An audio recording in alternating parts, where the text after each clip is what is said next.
Un violador y asesino en serie siembra el terror. El estrangulador de Boston es la versión norteamericana de Jack el Destripador.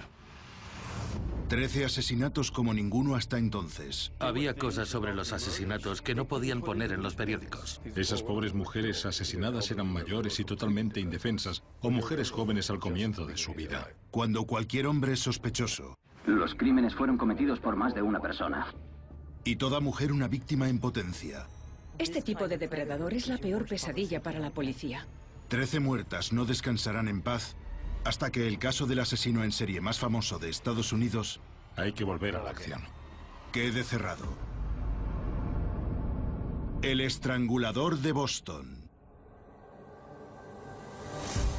A esa mujer no la conozco. No sé quién vive en el apartamento. Hablo rápido y a veces no me entienden. Notaba una llamada en mi interior, lo que impulsa a un hombre. A veces sentía que algo me estallaba en la cabeza. Soy el estrangulador de Boston.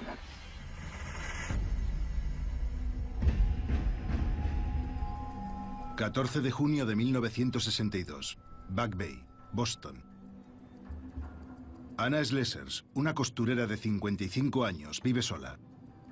Su tranquila vida en la calle Gainsborough gira en torno a su pasión por la música clásica y la devoción por su iglesia.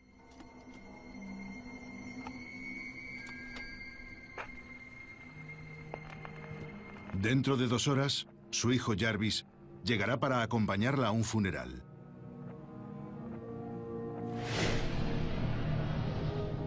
Pero alguien llamará antes de tiempo.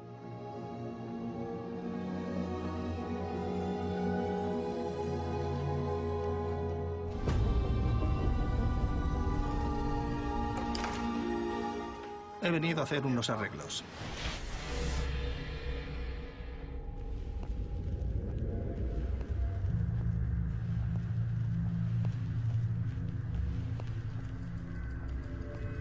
Jarvis encontrará el cuerpo sin vida y ultrajado de su madre tras la puerta cerrada.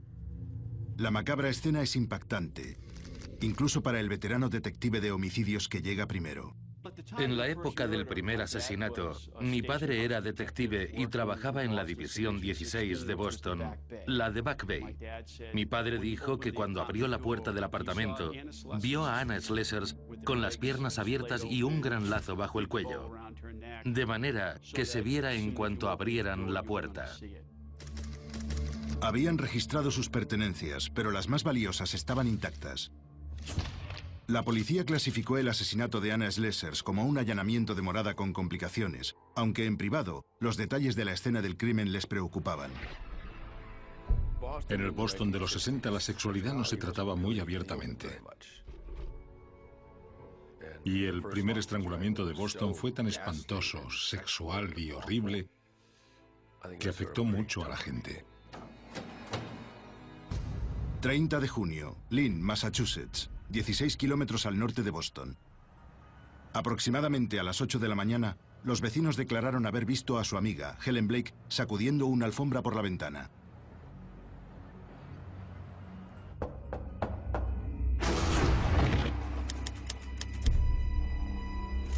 Dos días después, encontraron en la escena del crimen a la enfermera de 65 años estrangulada, con un sujetador y 2 medias de nylon atadas al cuello, haciendo un lazo.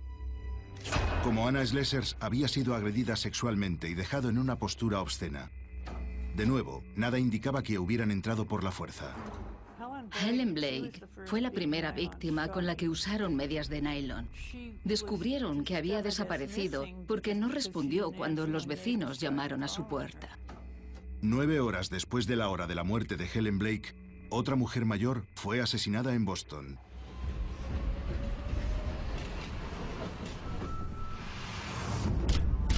Una fisioterapeuta jubilada de 68 años, Nina Nichols, fue estrangulada y decorada con 2 medias de nylon atadas en un lazo.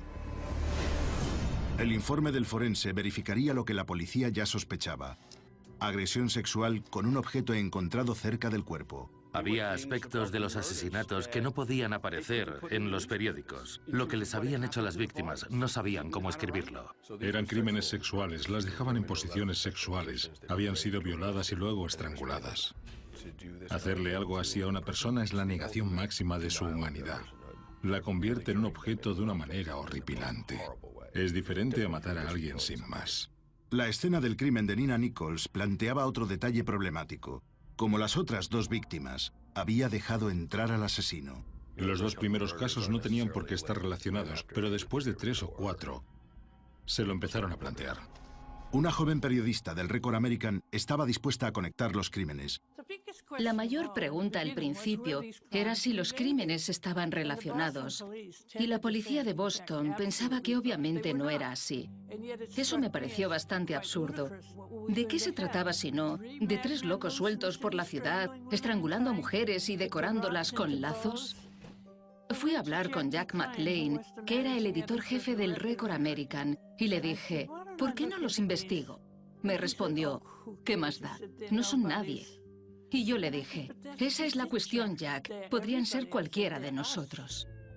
Ante la ignorancia de la policía, Loretta y su compañera Jean Cole decidieron investigar la historia por sus propios medios. Pensamos que cuanto más pudiéramos contar al público sobre lo que había pasado, más probabilidades tendrían las mujeres de sobrevivir. La cobertura explícita de McLaughlin y Cole conmocionó a Boston. Y sus teorías encontraron un público rápidamente. Estábamos aterrorizadas. Cualquier mujer de la zona de Boston podía expresar lo mismo, una y otra vez. Todas éramos vulnerables. Y la policía no contaba demasiado. No querían creer que los casos estuvieran relacionados. El jefe de homicidios, John Donovan, mantuvo casi hasta el final que no habían sido cometidos por un solo hombre. El hecho de que algunas fueran estranguladas con medias de seda, otras a mano desnuda y otras con alguna ligadura diferente, tiende a demostrar que estos actos o crímenes fueron cometidos por más de una persona.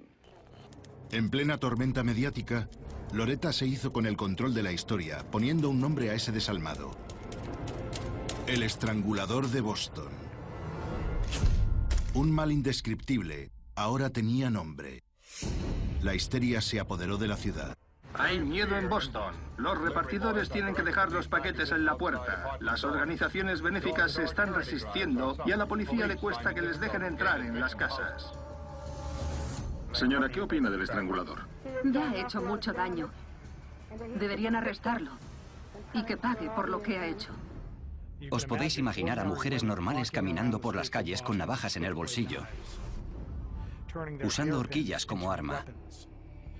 Si la policía no iba a atrapar al estrangulador de Boston, entonces tendrían que defenderse ellas. Las mujeres, sobre todo las que vivían solas, estaban aterrorizadas.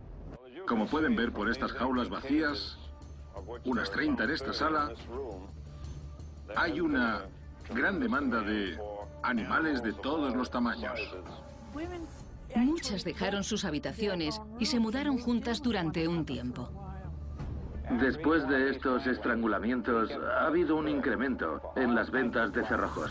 Este caso fue el del primer asesino en serie en la historia norteamericana. El primero que llamaba la atención del mundo desde que Jack el Destripador atacara a mujeres en la década de 1880. No eran asesinatos en guetos, sino algo que les estaba pasando a mujeres blancas de Boston que se sentían totalmente seguras en sus vidas. De repente nadie se sentía seguro. Todo el mundo temía al estrangulador. Lo leí en la prensa y lo oí en la radio. Sé que todos se andaban con mucho cuidado. Sobre todo las mujeres solas. Nunca me costó entrar en ningún lado. Nunca tuve ningún problema.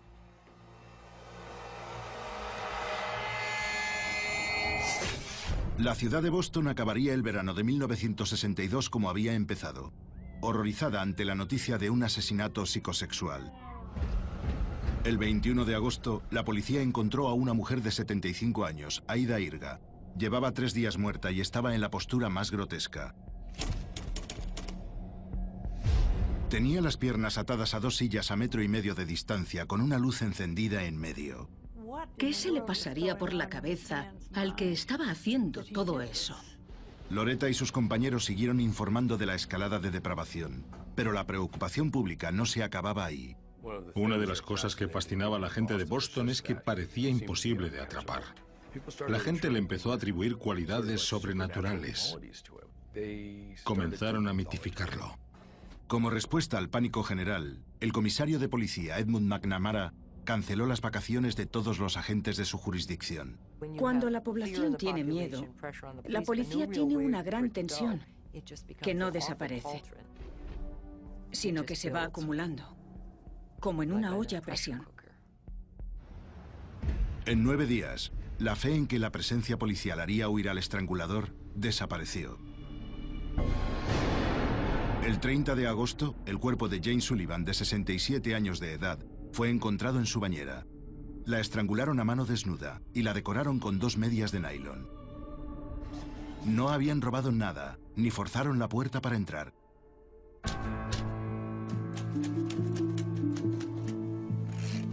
La caza de brujas en busca de sospechosos había empezado. Jarvis Slessers, el hijo de la primera víctima, fue investigado por parecer insensible ante la muerte de su madre. Registraron los barrios bohemios buscando malhechores y gente que viviera al margen de la sociedad. La policía no creía que se tratara de un solo hombre, sino que era el trabajo de varios. De hecho, habían intentado atribuir los asesinatos a varias categorías diferentes de gente. Degenerados de la comunidad homosexual de Boston. La policía de Boston interrogó a todas las lesbianas que conocían en la ciudad. Pensaban que una mujer podía haber cometido los crímenes. También sospechaban de los gays, incluso llegaron a investigar a curas y monjas, gente que según su criterio podría tener algún problema sexual. Nada de eso tenía sentido, obviamente. Para los estresados agentes, el estrangulador parecía estar en todos lados y en ninguno a la vez.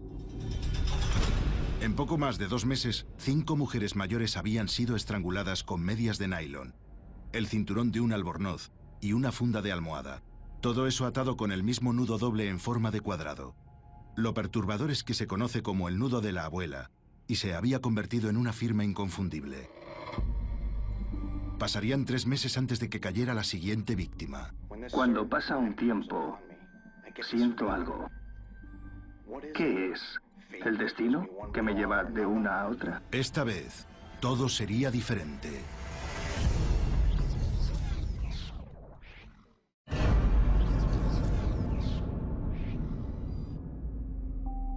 Principios de invierno, 1962, Boston. Había vuelto. El ansia, ese algo, nunca paró. Las mujeres vivían solas, no me lo ponían difícil, sino podrían seguir vivas. Habían pasado 3 meses desde que los asesinatos sexuales de mujeres mayores hubieran aterrorizado a la ciudad. Cada día detenían a sospechosos de los 5 casos sin resolver, pero la policía no creía que ninguno fuera el asesino. Lo que tenían, lo único que tenían, era un patrón. Estaban buscando a alguien que odiara a su madre o a su abuela.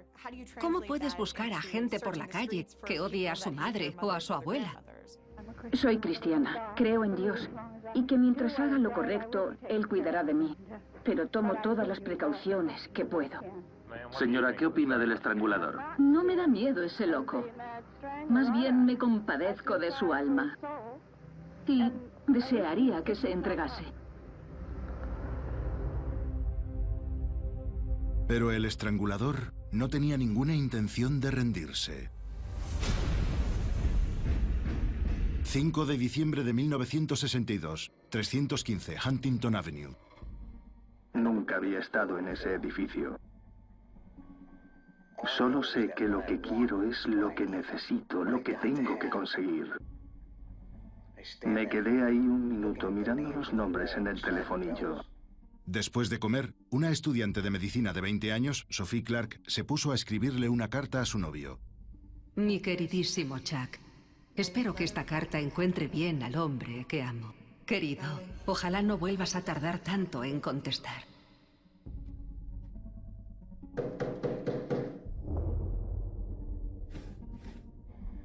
Estaba enfebrecido, como si la cabeza me fuera a estallar. Ella no iría a ninguna parte después de que me abriera la puerta, aunque luchara hasta el final. A primera hora de la tarde, se convirtió en la sexta víctima del estrangulador de Boston. El de Sophie Clark fue un asesinato que mi padre siempre describió como reciente. Acudieron a la escena del crimen unas horas después de que se cometiera. No había señales de que hubieran forzado la entrada, pero la violencia impregnaba la escena. Sophie había sido violada, sus gafas estaban rotas y tenía una mordaza puesta. Una combinación blanca y un cinturón elástico estaban enrollados alrededor de su cuello. La terrible firma parecía inconfundible.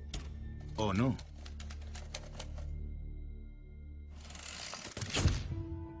Sophie Clark fue la sexta víctima y la primera mujer joven.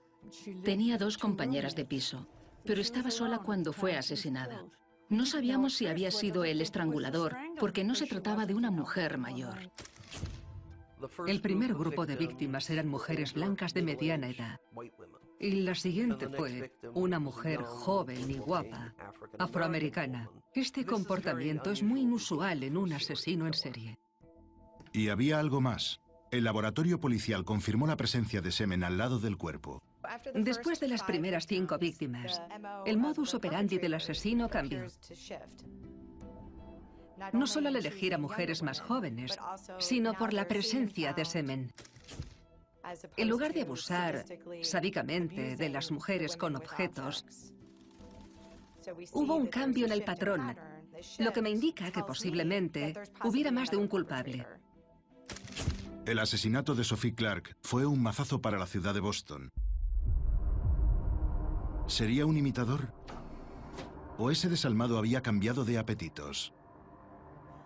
Resultaba abrumador y aterrador, porque nadie sabía a qué se debía. Nadie sabía quién podría ser el responsable de estos crímenes. Nochevieja, 1962. En el barrio de Fenway, de Back Bay, Boston. Me dan ganas de decir, no abras la puerta, ayúdame. Espero que no me deje entrar y hacerle eso.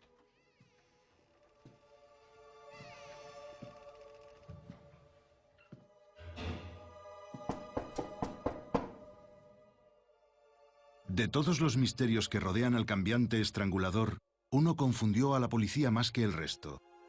En una ciudad atenazada por el miedo... Hola, he venido a arreglar el techo. Las mujeres abrían la puerta a este demonio. Al analizar las escenas del crimen, la impresión inicial es que esta persona tiene que ser un monstruo. Si miras más allá, te das cuenta de que no es posible, porque consigue entrar. Se gana la confianza de estas mujeres. Si me das pie, encontraré las palabras para explicar cualquier cosa a esas mujeres. Me resulta fácil. Una grieta en el techo, algo en una pared o el suelo, manchas en una ventana. Lo he hecho cientos de veces. Y todas me han dejado pasar. Lo cierto es que todos creemos que reconoceríamos a un monstruo. Pero por desgracia, los monstruos parecen seres humanos normales. Tienen el aspecto de cualquier hijo de vecino. Siento que algo estalla en mi cabeza. La acorralo. El ansia es demasiado fuerte y ella no puede hacer nada para evitarlo. Yo tampoco puedo hacer nada. La policía de Boston empezó 1963 con un nuevo infierno. Patricia Bissett, de 23 años, fue encontrada muerta en su apartamento cerrado. Las fotos de la escena del crimen indican que pudo haber servido un café a un visitante justo antes de su asesinato. De nuevo, se volvió a hablar de un imitador. El caso de Patricia Bissett, la segunda víctima joven, no querían considerarlo como uno de los del estrangulador. Querían pensar que fue su amante que estaba imitando al estrangulador. El informe de su autopsia reveló que estaba embarazada de 1 mes en el momento de su asesinato. Cuando empezaron a hablar con sus compañeras de trabajo, descubrieron que tenía una aventura con su jefe. Es un hecho que Jules Rothman, jefe y amante de Patricia, fue el primero en llegar a la escena. Lo primero que dijo el jefe de Patricia cuando llegó a la escena del crimen fue: Dios mío, la han estrangulado. Pero resulta que no se podía ver que la hubieran estrangulado solo con mirarla, porque estaba tirada en la cama y las sábanas la tapaban hasta la barbilla. como si la hubiera arropado un amante y estuviera durmiendo plácidamente. El sospechoso no podría haber sabido que la habían estrangulado, a no ser que lo hubiera hecho él mismo. La policía sometió a Rothman a varios detectores de mentiras que suspendió. Muchos se quedaron perplejos cuando le dejaron ir sin cargos. Otra víctima y otro sospechoso en libertad. El Departamento de Policía de Boston resolvía gran cantidad de asesinatos. En el caso del estrangulador de Boston estaban a 0. ¿La policía no conseguía atrapar al estrangulador? ¿O su figura se había convertido en un disfraz oportunista para violadores y asesinos? Nadie parece saberlo. Que alguien se dedique de manera deliberada a entrar sin llamar la atención y matar sin ningún problema era difícil de aceptar para la policía. El jefe de la División de Homicidios de Boston, John Donovan, se puso a la defensiva cuando el público empezó a perder la fe. Desde el 19 de junio del 62 hemos interrogado o entrevistado a más de 5.000 personas. Hemos investigado a más de 2.500 delincuentes sexuales que han salido de hospitales psiquiátricos, cárceles y otras instituciones.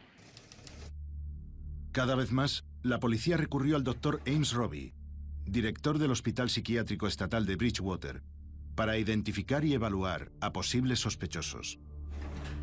El Dr. Robbie estaba en la mejor posición para entender las motivaciones y la psique del estrangulador, porque al ser psiquiatra forense, era capaz de examinar sus motivaciones para hacer una evaluación a lo largo de un periodo de tiempo prolongado. Mientras, las muertes se sucedían.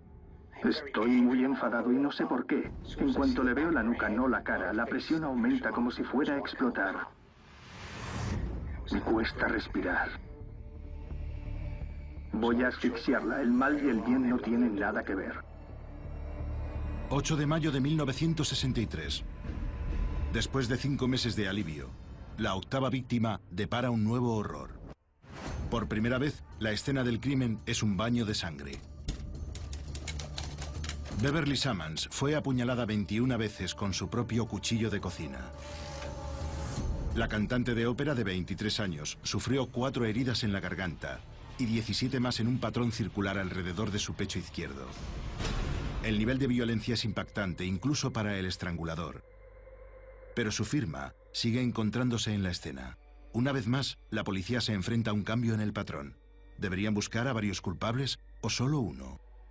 La policía tenía muchas limitaciones. Carecían de imágenes, de vigilancia y testigos oculares, de muchas de las herramientas con las que contamos ahora. Algunos tipos de depredadores tienen un tipo de víctima concreto. Pueden utilizar una técnica en particular, pero eso no significa que todo lo que hagan sea siempre exactamente igual. Para la policía, este tipo de depredador es la peor pesadilla.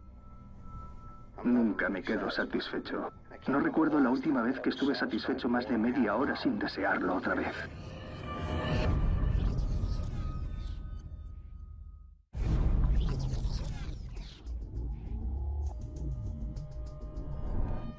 Ver a una mujer frente a mí sería como un sueño.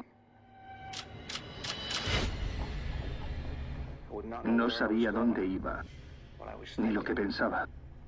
A veces las ataba y me iba sin tocarlas.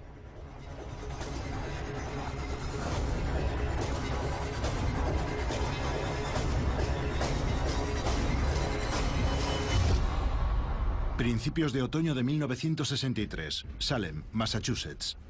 Evelyn Corbin, de 58 años, no fue a misa el domingo. En cuestión de horas, las peores sospechas de sus amigos se vieron confirmadas. Como tantas otras, había sido violada, estrangulada y colocada en una postura extraña. Cuando la sociedad no puede proteger a sus mujeres, provoca una angustia tremenda. 9 mujeres asesinadas en poco más de un año, colocadas en posturas grotescas, estranguladas con una ligadura y decoradas con el nudo típico del estrangulador. Al que estuviera cometiendo estos crímenes, se le daba muy bien entrar en los apartamentos y marcharse sin dejar pruebas. Sabía lo que hacía. Justo cuando parecía que Boston no podía más, otro asesinato conmocionó a la ciudad, a la nación y al mundo entero. Parece que algo ha pasado en la ruta de la comitiva. Repito, algo ha pasado en la ruta de la comitiva. El presidente de los Estados Unidos está muerto. Kennedy era el presidente, lo cual suponía un gran orgullo para la gente de Boston, y entonces lo asesinaron. Fue traumático para toda la nación, pero en Boston fue un día especialmente brutal. El país se sumió en el duelo y la pena. Pero el asesinato del presidente actuó como estimulante para un asesino que disfrutaba impactando a la gente. 23 de noviembre de 1963. A 1 hora de Boston, la catequista Joan Graff, de 23 años, es encontrada muerta, brutalmente violada, detrás de una puerta cerrada. Sus leotardos negros estaban atados en un lazo bajo la barbilla. Ató el nudo tan fuerte que la carne del cuello estaba abultada alrededor. El horror dejaba en ridículo a la policía local. No eran capaces de detener las muertes. El Departamento de Policía de Boston estaba bajo una presión tremenda para resolver este caso, no solo por parte de la población local, sino por parte de toda la nación. Todo el mundo estaba observando lo que pasaba en Boston. La policía estaba sufriendo una gran humillación. A esta investigación no le faltaba nada. La policía hizo todo lo que estaba en su mano, interrogaron a todos los que podían interrogar y buscaron pruebas físicas, pero no había. 1963 se acercaba a su fin y Boston sufrió un nuevo golpe. Su presidente e hijo predilecto había muerto y el primer asesino en serie del país vagaba por sus calles. 10 mujeres habían sido brutalmente asesinadas, provocando a la policía. Pero lo que nadie sabía es que ese asesino despiadado estaba a punto de crear su gran final. Casey Sherman es un autor que escribe sobre crímenes reales. Su obsesión con el 11º caso del estrangulador es personal. Una víctima era la hermana de su madre. Mi tía, Mary Sullivan, fue asesinada el 4 de enero de 1964. Su cuerpo fue encontrado por sus 2 compañeras de piso después de un largo día de trabajo en una tienda de ropa en el centro de Boston. Esa tarde hacía frío y cuando llegaron a casa, al abrir la puerta vieron que la luz de la cocina estaba encendida, pero la del dormitorio no. Aunque pudieron ver la silueta del cuerpo de Mary sobre la cama, pensaron que estaba dormida y la llamaron por su nombre, Mary. La llamaron varias veces, pero no respondió. Finalmente, una de sus compañeras reunió el valor para entrar en la habitación, encendió la luz y entonces vio algo horrible. Mary había sido estrangulada con 3 ligaduras, 2 bufandas y unas medias de nylon, que estaban atadas muy fuerte alrededor de su cuello. También había sido violada con una escoba. El palo todavía sobresalía de su cuerpo a plena vista. Y el asesino demostró que tenía un macabro sentido del humor al dejar una tarjeta felicitando el año nuevo sobre su pie. Lo que hicieron con el cuerpo de Mary Sullivan impactó a mucha gente. Primero por su edad y segundo por la manera en que colocó el cuerpo, casi burlándose de la policía. Fue la gota que colmó el vaso. Un maníaco andaba suelto. La cara de Mary apareció en la portada del Boston Globe y en periódicos de todo el país. Era la hermana de todos, la hija de todos, la mejor amiga de todos. Y eso afectó mucho al público. Querían atrapar al asesino y que encerraran a ese loco. Hoy, en Cacería Humana, los asesinatos de Boston. Este coche de policía patrulla una zona con un alto índice de criminalidad en la ciudad de Boston. En ella se produjeron 2 de los estrangulamientos que han conmocionado y aturdido a Boston. El asesinato de Mary Sullivan, de 19 años, fue el punto de inflexión para los políticos del estado. Ed Brooke era el fiscal general de Massachusetts, un afroamericano republicano. También aspiraba a conseguir un escaño en el Senado. Edward Brooke se la jugó mucho al asumir la investigación de los asesinatos del estrangulador, porque si le salía el tiro por la culata, le perjudicaría políticamente. Por otro lado, si resolvía el caso del estrangulador, contaría con una gran ventaja política. El fiscal general de aquella época, Ed Brooke, dijo: como afecta a múltiples jurisdicciones, vamos a coordinar la investigación para atrapar al culpable. El fiscal general ofreció una recompensa de $10.000 por cualquier información que llevara a un arresto en uno o más de los asesinatos del estrangulador. Y eso solo fue el principio. Patólogos, psiquiatras e incluso antropólogos fueron asignados al caso. Para liderar este ejército contra el crimen, Brooke eligió al fiscal general adjunto John Bottomley, un consumado administrador educado en Harvard. Pero a los detectives que trabajaban en el caso, la falta de conocimientos policiales de Bottomley les indignó. John Bottomley no había dirigido una investigación criminal en toda su vida. Era un abogado urbanístico. Jamás había pisado una escena del crimen ni interrogado a un sospechoso. Aún así, Bottomley se dedicó a la tarea con gran energía y gusto por la innovación. Usó ordenadores para procesar 10.000 documentos sobre posibles pistas. Había líneas telefónicas abiertas las 24 horas del día. Vale, no le preguntaré su nombre, pero gracias por llamar. ¿A qué hora vino ese tipo? Y veteranos detectives de policía como Phil Di Natale utilizaron sus habilidades especiales. Por aquel entonces, todos los agentes de policía tenían otro trabajo. Mi padre era un buen dibujante, así que cuando se creó el grupo especial del estrangulador y le pidieron que participara, fue a todas las escenas del crimen, con la cinta de medir y midió los apartamentos. Luego hacía unos diagramas a escala en los que colocaba el cuerpo, donde estaba en el apartamento. Tomó muchísimas notas durante el caso. Y no porque pensara que 50 años después sería una gran historia, sino porque, como muchos otros con los que trabajaba, pensaba que tenían que atrapar a ese tipo cuanto antes e impedir que volviera a matar. En cuestión de meses, interrogaron a 400 nuevos sospechosos. Todos fueron liberados. Impertérrito, Bottomley probó métodos poco ortodoxos. Incluso llamó a un medium, un holandés llamado Peter Urkos. Supuestamente visitaría las escenas para tener alguna premonición. Solo diré que la información que el señor Urkos nos ha proporcionado será evaluada.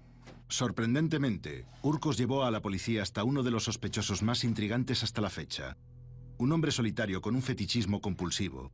Pero al no tener pruebas que lo relacionaran con el caso, fue puesto en libertad.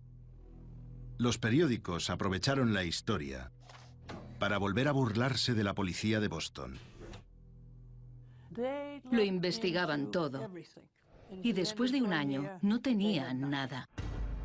Y entonces, tan misteriosamente como habían empezado, los estrangulamientos se detuvieron de repente. Sé que se ha hecho algo horrible, que todo el mundo está conmocionado. Yo estaba ahí, se ha hecho. No lo niego, pero siento que me ha pasado algo importante. Camino por Back Bay en la oscuridad y me parece que ninguna mujer volverá a ver al estrangulador de Boston.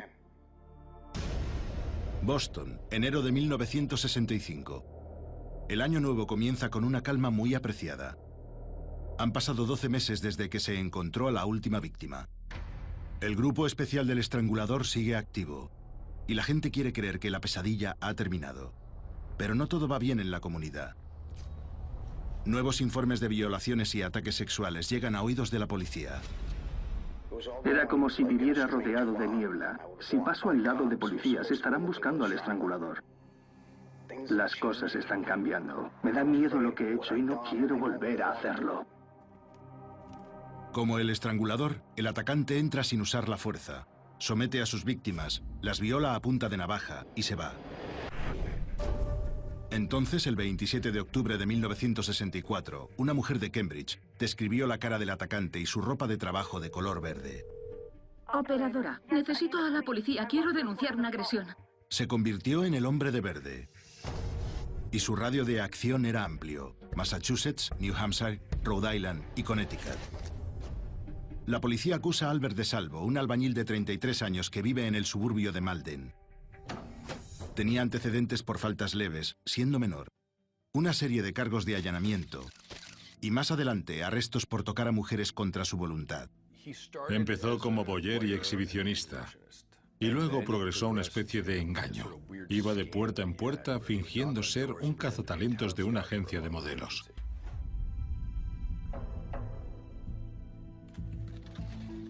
Llevaba una cinta de medir y con ella medía a las mujeres. Eso le excitaba.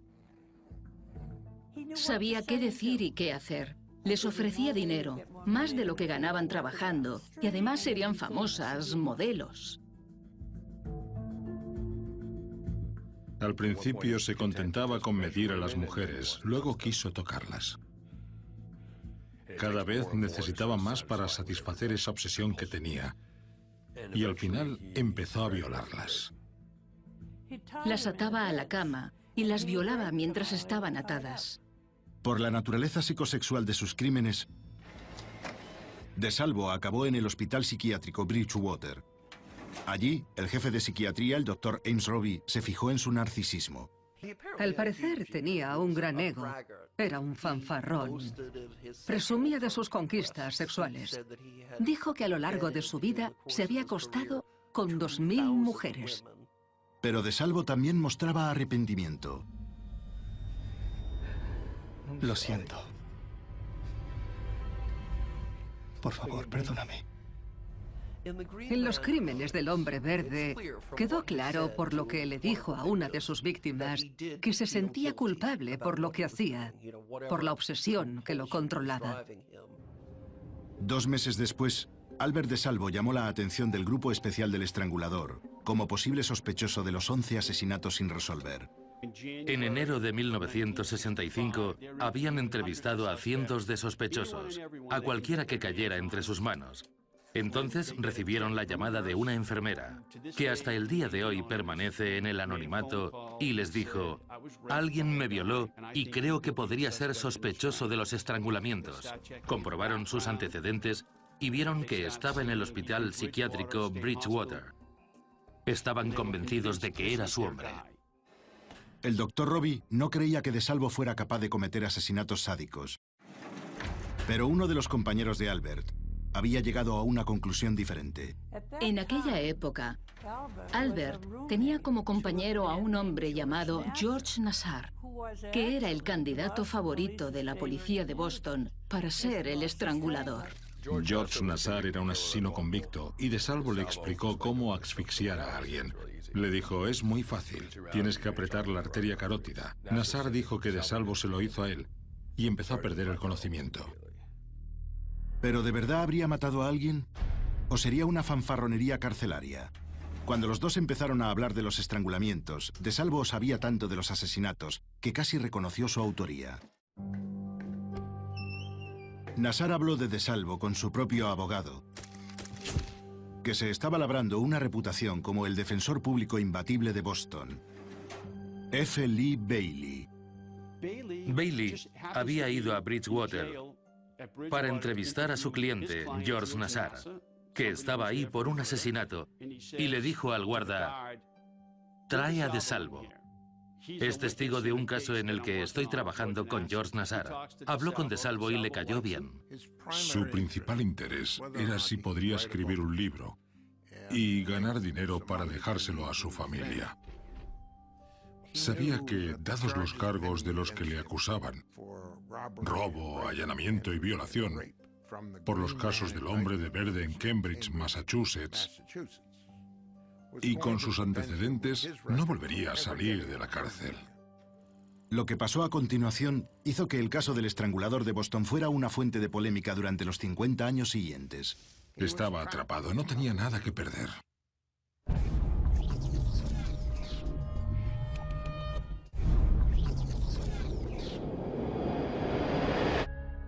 Marzo de 1965, Hospital Bridgewater para delincuentes psicóticos.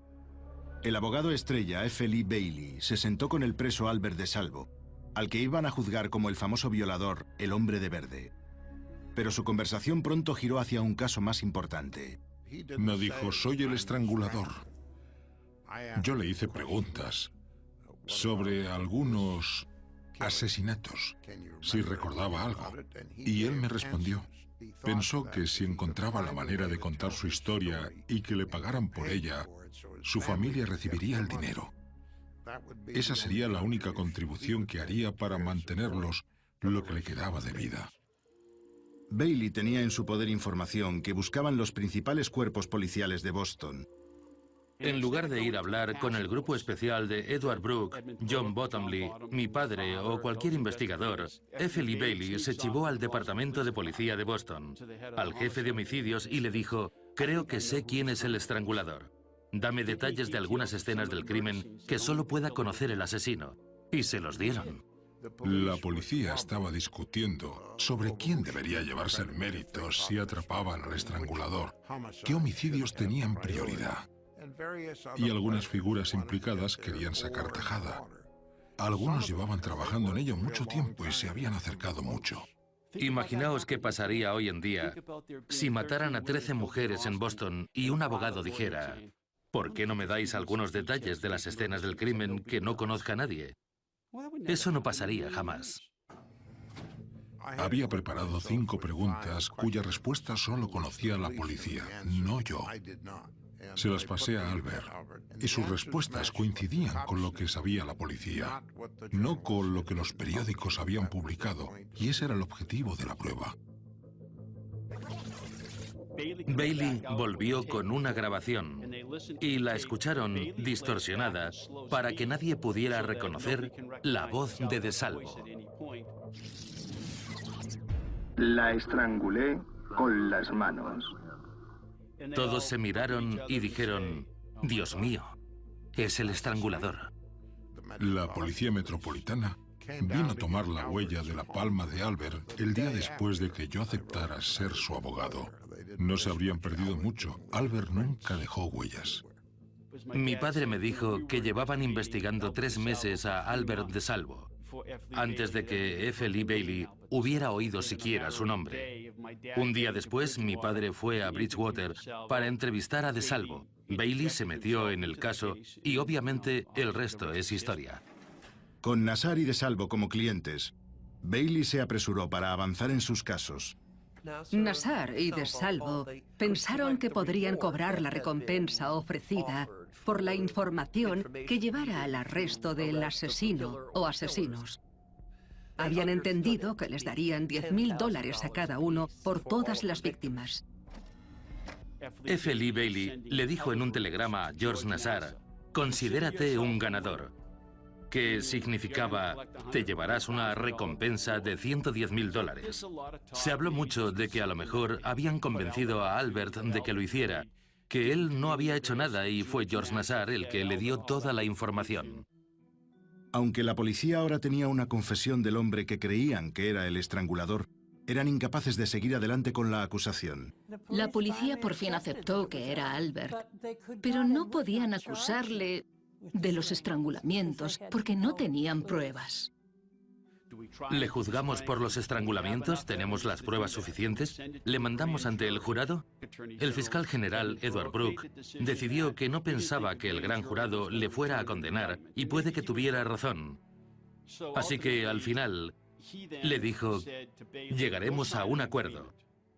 Que Albert nos dé sus confesiones. Las verificaremos y si son ciertas, no usaremos esas confesiones contra él en un tribunal, a no ser que nos dé él su permiso. Confesó. Llegaron a un acuerdo. Y los estrangulamientos se acabaron. En marzo de 1965 se hizo público que el estrangulador de Boston había confesado.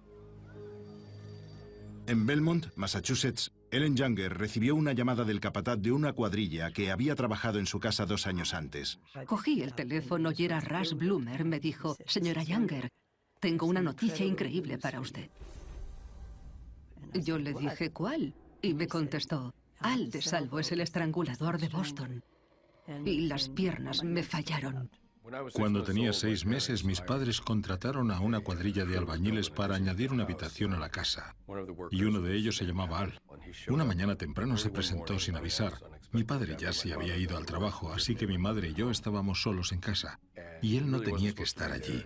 La obra todavía no había empezado. Entró por la puerta y mi madre pensó que habría ido a llevar unas herramientas o algo.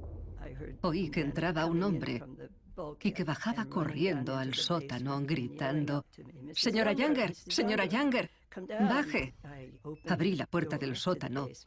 Al estaba ahí, de pie, y me dijo... Señora Younger, la lavadora no funciona. Señora Younger. Me estaba mirando de una manera aterradora. Fue como si me obligara a bajar con la mirada. Como si estuviera loco. Quería que bajara. Yo di un portazo. Salí corriendo hacia la ventana y vi cómo desaparecía. Nunca había estado tan asustada. A pesar del susto, cuando los albañiles volvieron al día siguiente, Al de Salvo se mostró muy amable, lo olvidaron todo y la obra continuó. Vino una mañana y me dijo, me gustaría hacerme una foto con los tres. Yo me senté con Sebastian en las rodillas y Al estaba detrás de mí. Salimos Al, mi madre, el viejo señor Wiggins y yo. Parecía un retrato familiar, solo que no lo era.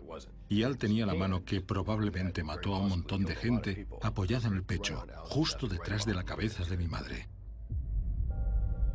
¿Pero quién era Albert de Salvo? ¿Podría este devoto marido y padre de 2 hijos ser un asesino despiadado? Albert dijo, podía estar almorzando en casa con mi mujer y mis hijos en la cocina. Me levantaba y decía, vuelvo enseguida. Violaba a una mujer, la asesinaba y volvía 5 minutos después. Y seguía comiendo como si nada hubiera pasado. Algo en mi interior ansía a una mujer. Solo sé que lo que quiero es lo que necesito. Tengo que conseguirlo. Marzo de 1965. ¿Se había resuelto el misterio de la pesadilla de 3 años que habían vivido en Boston? Los titulares lo pregonaban a los 4 vientos. Albert de Salvo había confesado ser el estrangulador de Boston. Y todo el mundo quería saber quién era Albert de Salvo. Albert era lo contrario de cómo esperas que sea un asesino despiadado. Tenía buenos modales. No era elocuente, ni culto, pero era muy agradable. Si alguien decía una palabra de mal gusto en presencia de una mujer, se alteraba muchísimo. Albert era un padre de familia. Quería mucho a su mujer y a sus hijos. Pero durante su infancia, de Salvo había sufrido grandes crueldades físicas y emocionales. Fue sometido a increíbles abusos de pequeño. Su padre era un alcohólico muy violento. Vivía en un ambiente muy sexual. Su padre se llevaba prostitutas a casa. Si quieres crear un asesino en serie, así es como se hace. Una vez, su padre le rompió 10 dedos a su madre, uno a uno, y obligó a sus hijos a que lo vieran. A veces llevaba marineros a su casa para que se acostaran con su hija adolescente, y ella dormía en la misma habitación que Albert, así que sabía lo que pasaba. Cuesta imaginar más ejemplos que podrían enseñar a un chico impresionable todo tipo de cosas malas. Un caso clásico de deterioro familiar. Bailey llevó a un psiquiatra especializado en la hipnosis para que interrogara a de Salvo e hiciera salir a sus demonios más internos. Cuando empezó a hablar y a mostrarse como un auténtico Mr. Hyde, pensé que era el tipo de cosas que solo pasan en la ficción. Nos enteramos de que la hija de Albert había nacido con una deformidad grave. Y como padre, él era el encargado de abrirle las piernas y cerrarlas como si fueran tijeras, aunque resultara doloroso. Le dijo al doctor, a veces hay que hacer daño a la gente para ayudarla. Entonces, cuando el doctor empezó a presionarle, Albert se levantó de la silla y golpeó al doctor contra una pared. Jamás había visto algo igual y nunca volví a ver nada así desde entonces.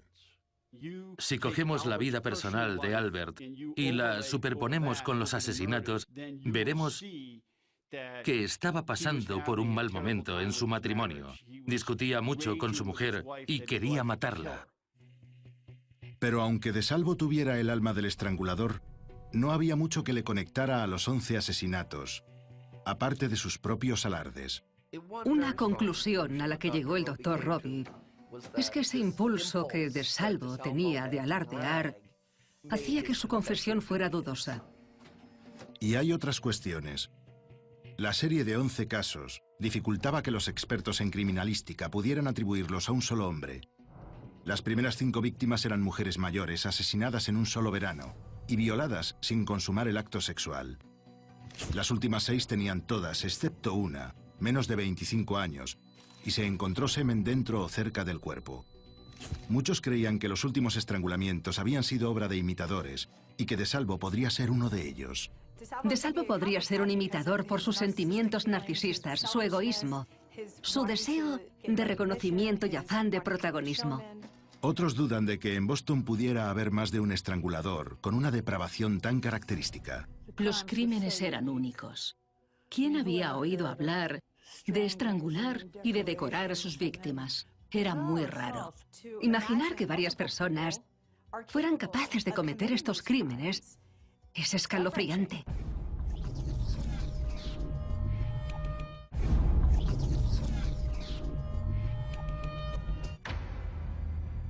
En agosto de 1965, John Bottomley, el líder del grupo especial del estrangulador, interrogó en persona a Albert DeSalvo.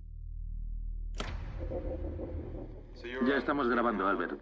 Y para que conste, Albert DeSalvo está observando una carpeta con fotografías de varias mujeres. Siendo sincero, debería decirle, Albert, que hay algunas fotos que no estaban ahí antes. Y hay otras que estaban ahí dentro y las hemos retirado. Bottomley habló con DeSalvo sobre el asesinato de Anna Slessers, la primera de las 11 víctimas atribuidas al estrangulador de Boston.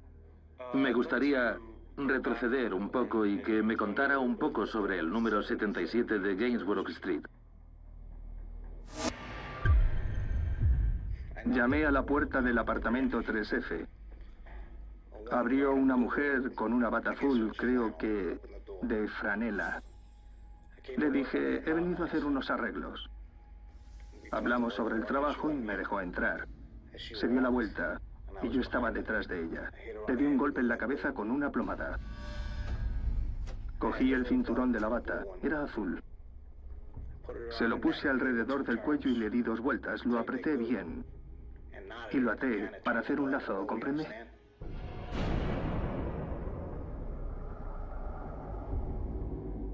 Se me manchó de sangre la camisa. Me la quité y me puse un chubasquero. Recogí mi ropa y me marché. Obediente, DeSalvo siguió confesando los siguientes 4 asesinatos. Creo que llevaba pantalones. Puede que se los quitara, los del pijama, y le agarrara el cuello con las manos.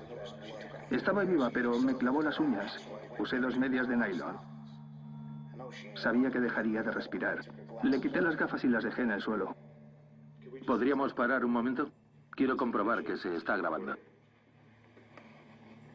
Cuando DeSalvo describió el 6º caso, la agresión sexual y el asesinato de Sophie Clark, de 20 años, los sucesos del 5 de diciembre de 1962 parecían estar grabados a fuego en su memoria.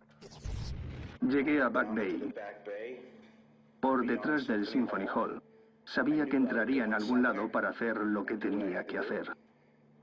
Su desconcertante paso de mujeres mayores a jóvenes pareció ser cosa del destino. Hacía frío. Llevaba pantalones verdes, con camisa y chaqueta, pero el viento los atravesaba. Así que me metí en el primer edificio que vi.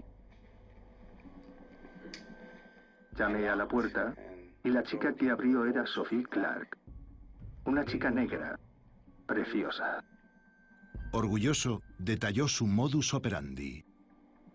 Llevaba puesta una combinación blanca con tacones negros y medias negras.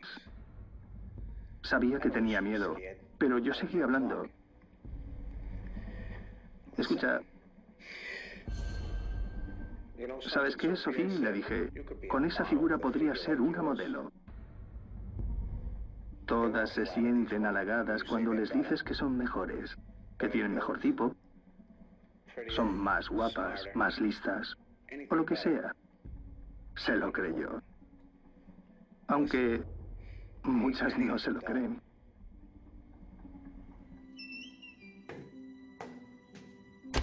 A lo largo de 2 meses, Albert DeSalvo confesó un asesinato tras otro, reconociendo los 11 relacionados con el estrangulador de Boston. Esta de aquí. Esta. Incluso nombró 2 más.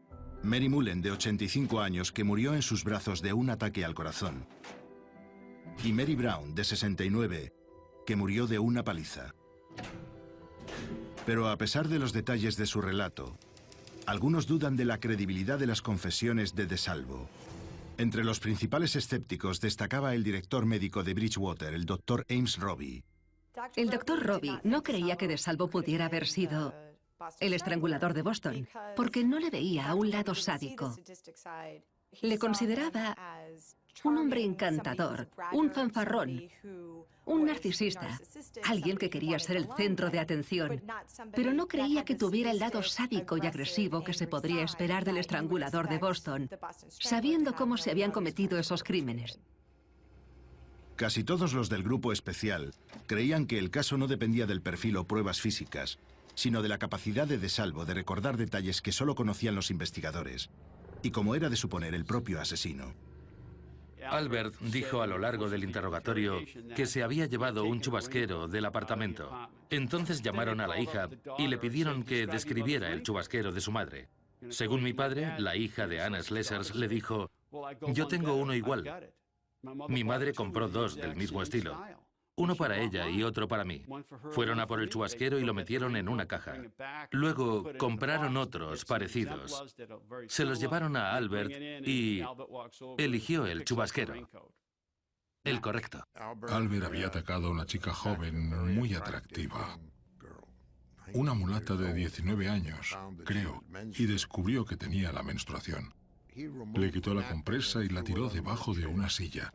También tiró los cigarrillos del escritorio y sabía exactamente dónde estaban ambas cosas. Nunca se había mencionado la prensa porque ese era el riesgo. No querían que alguien que leyera artículos sobre el caso luego repitiera las cosas para que pareciera que las había hecho él. Incluso cuando la memoria de DeSalvo le fallaba en alguna cuestión clave, era capaz de proporcionar detalles íntimos relacionados con otros aspectos del suceso. En el caso de Mary Sullivan, había 59 preguntas verificadas. Y de ese grupo, se equivocó en 11 respuestas. Hubo 7 que no pudieron verificar, lo cual dejaba 33 afirmaciones. Para acertar con esas 33 afirmaciones, tuvo que tener acceso a los informes policiales, a las fotografías de la escena del crimen, o a los informes de las autopsias. Y no fue así. ¿Suerte? No lo creo. Acertaba con los detalles siempre, una y otra vez. A veces decía, no estoy seguro, pero cuando lo estaba, acertaba. Y eso solo podía señalar en una dirección. Mi padre tiene una copia de un informe que John Bottomley escribió a Ed Brooke. La conclusión era: acabo de llegar de una reunión con todos los fiscales del distrito y de todos los lugares en los que se han producido asesinatos. Todos opinan que DeSalvo es el estrangulador. No hay ninguna voz discordante, era la gente que había trabajado en el caso.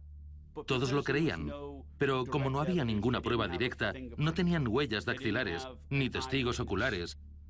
Solo tenían pruebas circunstanciales, pero también tenían sus confesiones que le habían sacado a lo largo de un par de meses. Y esas confesiones eran tan detalladas en algunos aspectos. Y también estaba la manera en que lo contaba. También se equivocaba a veces. Cualquier investigador que se precie reconocerá que si habla con un testigo y se acuerda de cada mínimo detalle, hasta la última mota de polvo, eso le hará dudar. Porque eso no es lo que la gente suele recordar. La gente recuerda cosas diferentes cada vez. Algunos dicen que 2 mujeres que lograron escapar vieron a Albert y no le reconocieron. La gente que se dedica a lo mismo que yo sabe que los testigos menos fiables son los testigos oculares. El hecho de que Al se equivocara con algunas cosas o no se acordara bien, psicológica y neurológicamente, es perfectamente plausible. Pasa igual con los testigos de crímenes violentos que han vivido algo terrible. Son increíblemente imprecisos. La memoria de un testigo de un crimen violento es muy mala. Y un asesinato es un crimen violento. Incluso para el asesino sigue siendo un crimen violento. Es una situación urgente e intensa. Tal y como yo lo veo, acertó con muchísimas cosas. Y que se equivocara con otras no quiere decir que no estuviera ahí. Eso lo sabemos de los casos criminales. Nada de eso prueba que Al fuera el estrangulador de Boston tal y como afirmaba, pero sus errores y omisiones no significan necesariamente que no lo fuera. Para el grupo especial, las confesiones marcan un prometedor final para su investigación de 3 años. ¿Pero llevarían el caso ante la justicia? Un acuerdo preparado por Bailey y firmado por la oficina del fiscal general dictaba que las confesiones autoincriminatorias de DeSalvo no serían usadas como pruebas contra él en ninguno de los casos de asesinato del estrangulador. No podían juzgarle porque tenían miedo de que si le llevaban a juicio por los estrangulamientos, en medio del juicio se retractara de sus confesiones y tuvieran que juzgarlo en base a las pruebas físicas que no tenían. Eran los crímenes perfectos. Los cuerpos de seguridad solo tenían una oportunidad para llevar a Albert DeSalvo ante la justicia. Tenían que condenarle por los cargos a los que se enfrentaba por la violación de 4 mujeres en el juicio del hombre de verde. Pensaron, le juzgaremos por esos casos en el Tribunal Superior de Cambridge. Tenemos un gran caso contra él. Ha sido identificado. Bailey le representará y creemos que ganaremos. Bailey había llegado a un acuerdo a cambio de las confesiones de DeSalvo. Las autoridades creían que no tenía una buena defensa para el caso del hombre verde. ¿O sí? ¿Puede contarnos si durante este juicio se oirá algún testimonio sobre los estrangulamientos de Boston? No puedo decir nada hasta que el jurado esté reunido.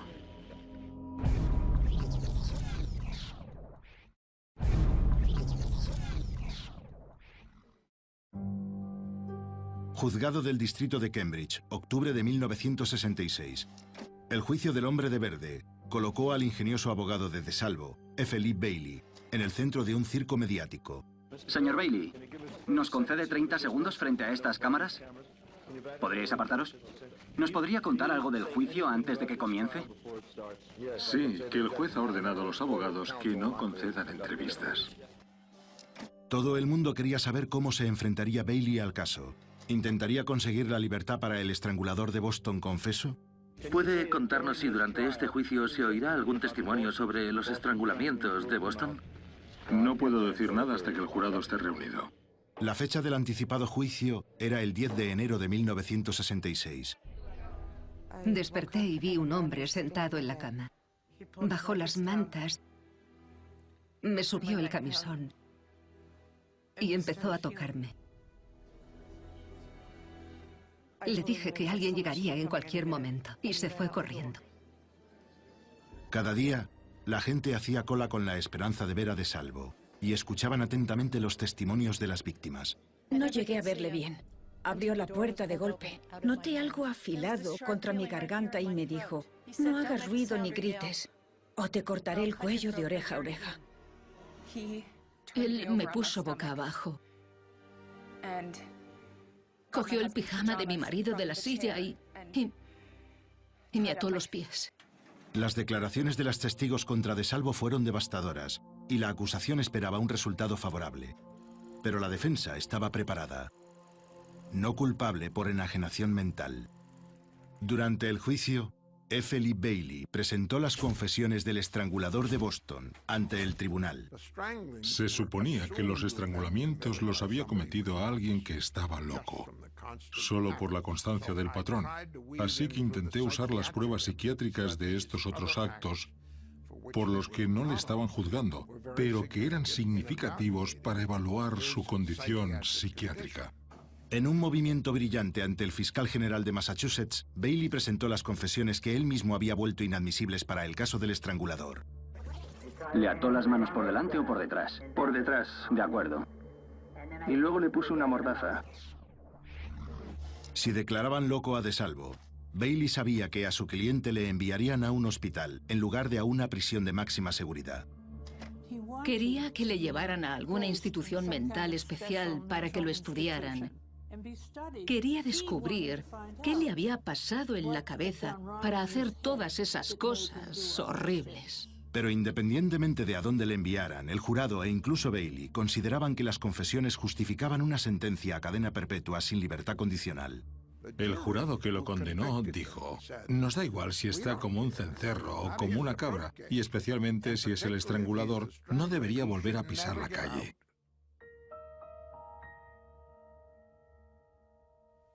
Cuando me pidieron mi opinión sobre la sentencia, dije, debería pasar encarcelado el resto de su vida. No sabíamos cuándo podría volver a explotar. Nadie lo sabía.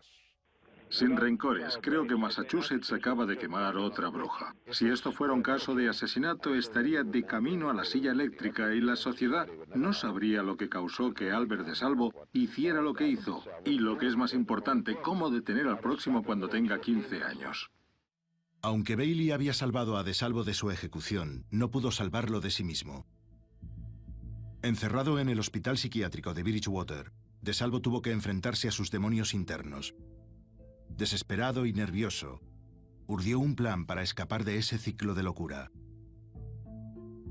Se escaparía de Bridgewater. Massachusetts. El estrangulador de Boston escapó de una institución mental, lo cual provocó una ola de terror durante 30 horas. El 24 de febrero de 1967, nuevos titulares sobre el estrangulador sacudieron Boston. Lo más importante que hemos averiguado hasta ahora es el último paradero de Albert DeSalvo. ¿Y cuál era? Boston. Incluso el director médico de Bridgewater, el Dr. Ames Robbie, se alarmó ante la fuga de DeSalvo. Creo que es un peligro en potencia para el público en general, porque parece reaccionar ante situaciones en las que se siente rechazado o decepcionado con ira, y le cuesta controlarla. Creo que se sintió decepcionado con el resultado del juicio. Y también hay otras cosas en su vida personal que sé que fueron grandes decepciones para él, así que supone un gran peligro. Daba mucho miedo que hubiera escapado de la cárcel y nadie supiera dónde estaba. Ahora, el propio Bailey era sospechoso. Se ha sugerido que usted podría tener alguna responsabilidad en esto, que le metiera en la cabeza la idea de escaparse. ¿Se trata de un comentario justo? No, es totalmente injusto. Alguien le puso precio a su cabeza, vivo o muerto. Así que yo dupliqué la recompensa por él vivo.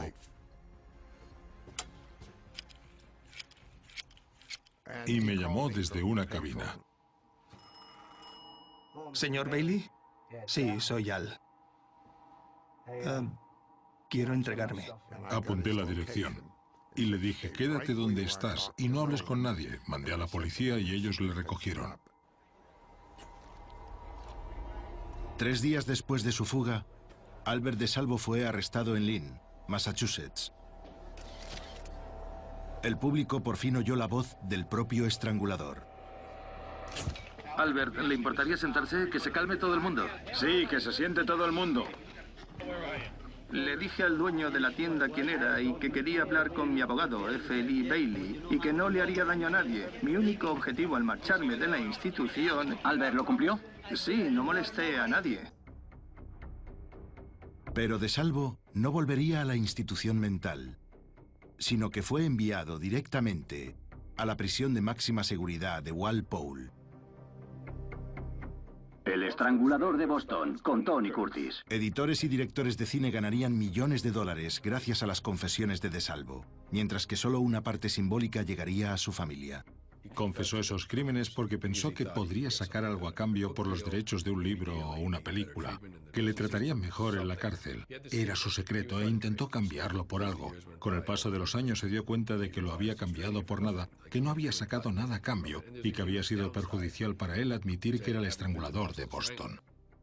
¿Estaría Albert DeSalvo a punto de cambiar de opinión? El 25 de noviembre de 1973, 8 años después de sus confesiones con John Bottomley, el hombre conocido como el estrangulador de Boston hizo 2 llamadas. La primera fue a su hermano, Richard DeSalvo. La segunda, al Dr. Ames Robbie, director médico del Hospital Estatal Bridgewater. Organizaron una reunión para el día siguiente, pero antes de que llegara, Albert DeSalvo fue asesinado en la enfermería de la cárcel. La noche anterior al asesinato de Albert, le pidió a Ames Robbie que fuera a visitarlo a Walpole porque pretendía contarle por qué había acabado confesando ser el estrangulador de Boston. En la prisión, creían que DeSalvo había sido asesinado por Vincent Fleming, un preso traficante de drogas relacionado con la mafia. Aún así, el momento del asesinato a muchos les parece algo más que una coincidencia. Sufrió múltiples puñaladas, pero no tenía heridas defensivas en los brazos. Más adelante, cuando exhumamos los restos de Albert y le hicieron pruebas toxicológicas, descubrimos que había sido drogado con Valium. Esas sospechas se vieron reforzadas por un poema que DeSalvo tenía escrito en la mano. Acababa con preguntas que indicaban un misterio mayor. La historia del estrangulador os voy a contar. El escurridizo estrangulador. Ahí va. Nadie puede saber cómo acabará. Por todas partes la gente parece dudar. ¿Está el estrangulador en la cárcel o está en libertad? Décadas después de la confesión de Albert DeSalvo, unos periodistas descubrieron perturbadoras irregularidades en el interrogatorio al que John Bottomley sometió al asesino en serie más famoso de Norteamérica. Casey Sherman, escritor sobre crímenes reales, encabezaba este ataque, y para él es algo personal. Durante mi juventud no supe mucho sobre el estrangulador de Boston. En una familia católica irlandesa nunca se habla de esas cosas. Cuando era adolescente vi en la televisión la película El estrangulador de Boston, protagonizada por Tony Curtis y Henry Fonda. Al día siguiente le saqué el tema a mi madre por primera vez y le dije, «Mamá, háblame de Mary». Y me dijo, «Casey, Mary no solo era una víctima, era mi mejor amiga». Vi cómo se emocionaba por primera vez, pero le dije, «Mamá, por lo menos le atraparon». Ella me miró y me dijo, «No, Casey, no creo que lo hicieron». Me puse a investigar el caso y a pelar la cebolla, capa tras capa, y empecé a creer que Albert DeSalvo no era quien afirmaba ser. No había ni una sola prueba física que relacionara a Albert DeSalvo con ninguno de los crímenes, ni huellas dactilares, ni testigos, nada. Lo único que le relacionaba con el caso era su confesión. Él confesó y su abogado, F. Lee Bailey, dijo que lo hizo, igual que el fiscal general de aquella época. La confesión de 60 horas desapareció durante décadas hasta que la descubrí a finales de los 90. Y la comparé con los informes de todas las autopsias.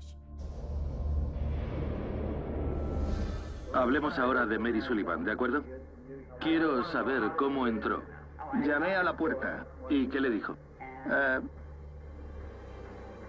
Que había ido a hacer unos arreglos en el apartamento. En sus confesiones de estos crímenes, Albert DeSalvo aportó información que no coincidía con los informes de las autopsias. Uno de los casos en el que los errores eran más evidentes era el de Beverly Sammons.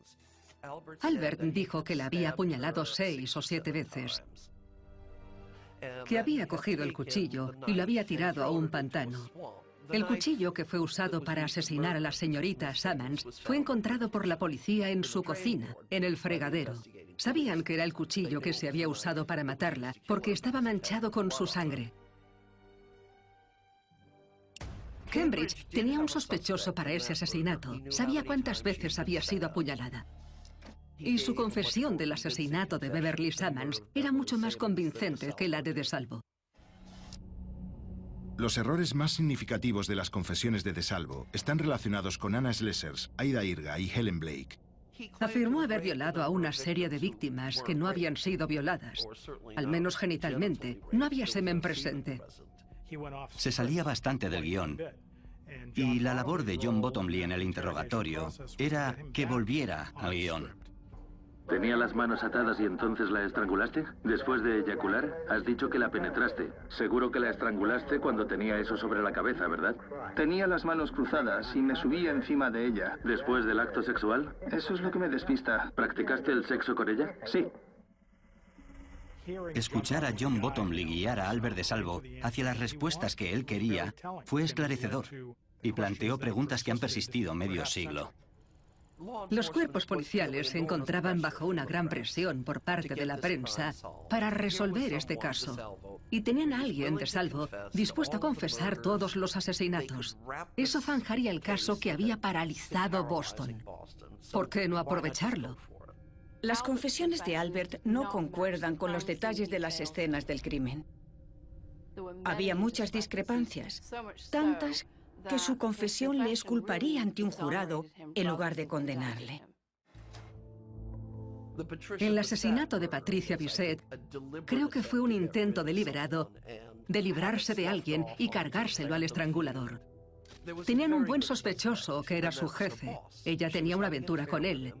Él la dejó embarazada y el asesinato de Patricia Bissett no era especialmente violento ni ritual. Algunos detectives retirados que habían trabajado en el caso me dijeron que nunca creyeron que De Salvo fuera el estrangulador y me dieron pistas para seguir con la historia. Por ejemplo, en el caso de mi tía, Albert De Salvo afirmó que la había estrangulado de cara con sus propias manos, apretando con los pulgares en la garganta. Pero la estrangulé con las manos. Cara a cara. Cara, no, bueno, cuando dices cara a cara... Estaba de cara porque tenía su pie sobre tu cabeza. Así que no la veía. Y la estrangulaste apretando con los pulgares su... garganta. Es su nuez, ¿no? Por delante. Sí. Sabemos que no la mataron así. De hecho, su hueso hioides, que es un hueso muy frágil del cuello y se rompe en el 90% de las estrangulaciones manuales, seguía intacto. Esa era una prueba que sugería firmemente que no había asesinado a esas mujeres. Armado con nuevas pruebas, Sherman presionó al Departamento de Policía de Boston para que reabrieran la investigación del asesinato de su tía. Pero no mostraron ningún interés. Sherman redobló sus esfuerzos. Por desgracia, a mucha gente que trabajó en este caso no le importa la verdad. No les importa la justicia. Lo que les importa es cómo les recordarán cuando ya no estén. Sherman formó una alianza con los familiares vivos de De Salvo para utilizar tecnología genética avanzada en un caso de hacía 37 años. Armadas con muestras recientes de ADN de la familia De Salvo, las dos familias se unieron para lanzar una investigación independiente. Que la investigación siga su curso y que pase lo que tenga que pasar. Pero el trabajo de Sherman acababa de empezar. Sin acceso a las pruebas policiales, solo les quedaba un modo de recuperar ADN de la escena del crimen. Como el gobierno se negó a darnos información y dijo que no quedaba ninguna prueba que pudiéramos usar, la familia Sullivan se vio obligada a exhumar el cuerpo de Mary Sullivan para ver si encontrábamos algo en la tumba. Era un bonito día de otoño, el sol brillaba y ahí estábamos realizando la desagradable tarea de desenterrar el cuerpo de una mujer para volver a hacerle una autopsia. Mi madre lo quería y pensaba que Mary también lo habría querido. Creía de corazón que Mary querría una conclusión. Para el público, para su familia, sus amigos, que llevaban haciéndose preguntas 50 años. Fue muy dramático, porque no solo vimos el cuerpo de una mujer, aunque estuviera deteriorado, sino también la ropa que llevaba puesta. Y tenía el rosario sobre el pecho. Casi sentías como si estuviese ahí, de pie, observándonos. Había una atmósfera muy solemne. James Starrs y su equipo encontraron lo que creían era fluido seminal en la región púbica. Ya le habían hecho una prueba de ADN al hermano de Albert De Salvo y pudieron usar esa muestra para compararla con el fluido de los restos de Mary. Y el resultado fue negativo. A sus ojos y a los míos en aquel momento, fue una prueba más de que Albert De Salvo no asesinó a Mary. Ahora estoy seguro de que mi padre no era un asesino, y eso me ha quitado un gran peso de encima. Albert De Salvo no era el estrangulador de Boston. Michael De Salvo era solo un bebé cuando su padre confesó ser el estrangulador de Boston. Ha pasado su vida pensando que su padre asesinó a 13 mujeres. Ahora cree que nuevas pruebas de ADN, realizadas ayer por científicos forenses, demuestran que Albert De Salvo no mató a Mary Sullivan, la última víctima del estrangulador. En 2001, la conclusión de la investigación de Sherman amenazaba con poner en entredicho 40 años de autoridad policial y opinión pública. Su emotiva petición de ayuda desató una gran polémica. No creemos que Albert DeSalvo matara a Mary. Creemos que su asesino sigue suelto.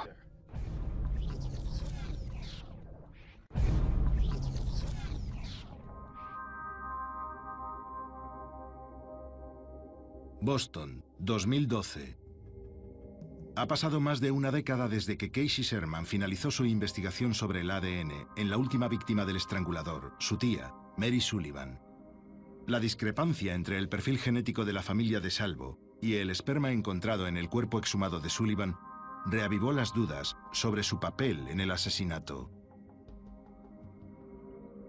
Si Albert DeSalvo no mató a Mary Sullivan, cosa que confesó, Albert DeSalvo no mató a ninguna de estas mujeres. La División de Homicidios de Boston no hizo mucho caso a este alboroto, pero incluso 50 años después siguen dándole vueltas al caso. Cada asesinato que investigamos es importante para nosotros. Pero mentiría si dijera que este no es diferente a cualquier otro homicidio. Desde 1965, las conclusiones del Grupo Especial del Estrangulador influyeron en la opinión pública. Albert DeSalvo era el único responsable de 13 asesinatos. En un sentido más amplio, fue condenado por la prensa. Todos queríamos que se resolviera el crimen. Ahora, las pruebas científicas lo habían puesto todo en duda. Ha habido cambios significativos en las pruebas de ADN de 2001 a 2012. Y dije, Billy, tendremos que reabrir el caso de Mary Sullivan. Teníamos una manta que se ve en las fotos originales de la escena del crimen sobre la cama de Mary Sullivan.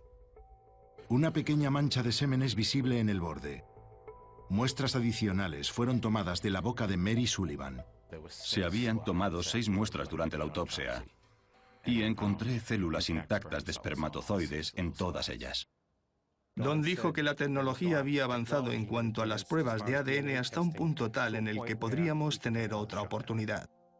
En mayo de 2013, la policía de Boston logró extraer el perfil genético de un hombre de las pruebas recogidas. ¿Pero se trataría de Albert DeSalvo?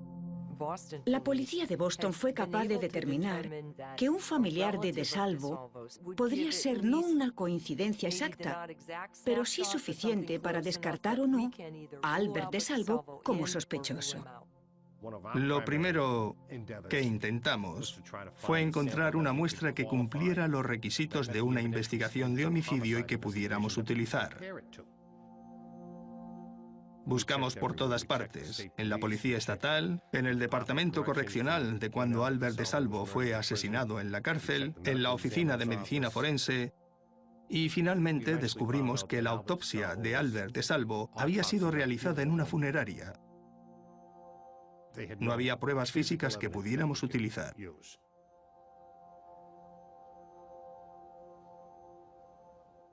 Después de agotar todos los intentos de encontrar una muestra biológica directa de Albert DeSalvo, nuestra única opción era exhumar su cuerpo y conseguirla nosotros mismos, y eso hicimos.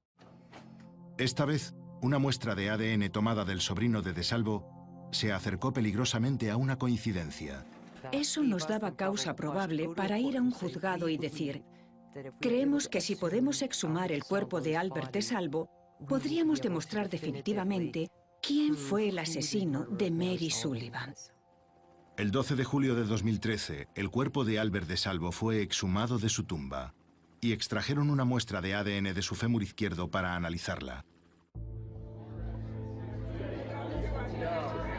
Hoy anunciamos un gran avance en la investigación del homicidio de Mary Sullivan, de 19 años de edad, hace casi 50 años. ¿Las nuevas pruebas aportarían algo de paz a aquellos que llevan tanto tiempo buscándola? Los resultados parecen indiscutibles. No cabe duda de que el ADN masculino pertenece al individuo. La posibilidad de que fuera de alguien aparte de Albert DeSalvo era de 1 entre 220.000 millones. Es concluyente. Albert DeSalvo violó brutalmente y asesinó a Mary Sullivan. El departamento de policía actual retomó el caso donde lo dejaron sus antiguos compañeros. Terminaron la investigación de la manera correcta.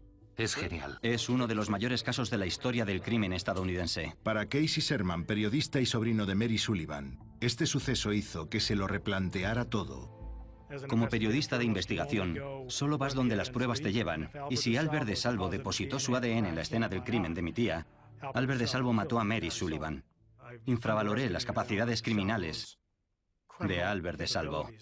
Porque admitió haber matado a Mary Sullivan, Albert DeSalvo era el principal sospechoso. Y aún así, este increíble hallazgo dio otro giro, cuando la abogada de los DeSalvo cuestionó la integridad de la prueba en sí. La cadena de custodia implica la preservación de las pruebas. Durante 13 años el gobierno afirmó que las pruebas no estaban disponibles o las habían perdido. No sabían dónde estaban. Y luego encontraron las pruebas, pero nadie puede asegurar que la cadena de custodia fuera correcta, intachable e íntegra desde la escena del crimen de Mary Sullivan. ¿Y los otros 12 casos? ¿Podrían una prueba de ADN y una confesión refutable ser concluyentes para resolver 13 asesinatos? El asesinato de Mary Sullivan está resuelto, es lo único que podemos afirmar. Que Albert DeSalvo fuera el asesino o no de las otras víctimas no está demostrado científicamente. Respondió algunas preguntas, pero planteó muchas más. Basándonos en la significancia histórica de este caso, es muy importante para el Departamento de Policía de Boston y para la oficina del fiscal general, así como para la del condado de Suffolk. No conozco ningún caso de hace 50 años que se haya podido resolver gracias al ADN.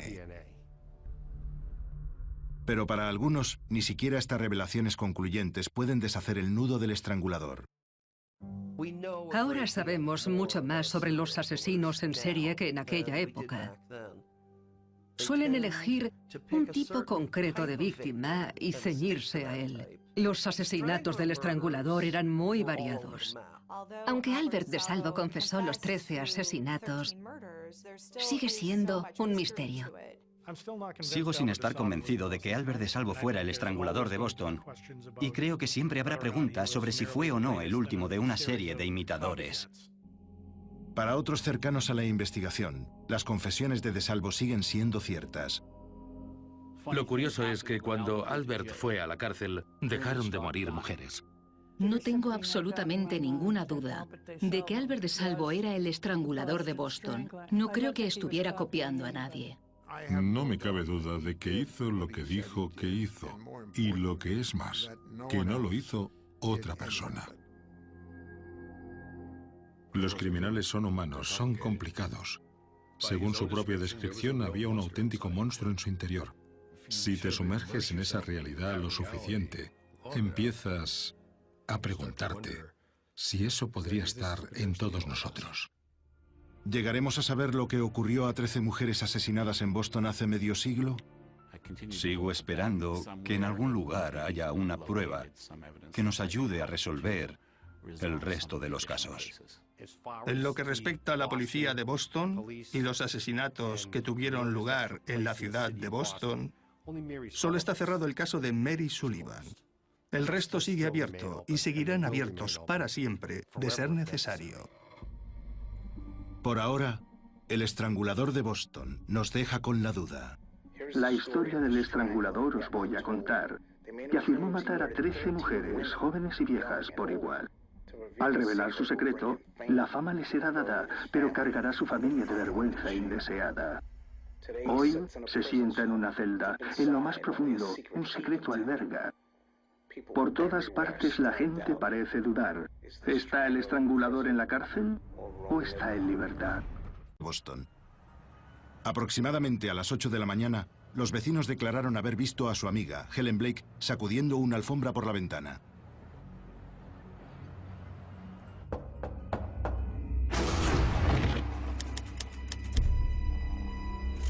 Dos días después, encontraron en la escena del crimen a la enfermera de 65 años estrangulada, con un sujetador y 2 medias de nylon atadas al cuello, haciendo un lazo. Como Anna Slesers había sido agredida sexualmente y dejado en una postura obscena. De nuevo, nada indicaba que hubieran entrado por la fuerza. Helen Blake fue la primera víctima con la que usaron medias de nylon. Descubrieron que había desaparecido porque no respondió cuando los vecinos llamaron a su puerta. 9 horas después de la hora de la muerte de Helen Blake, otra mujer mayor fue asesinada en Boston.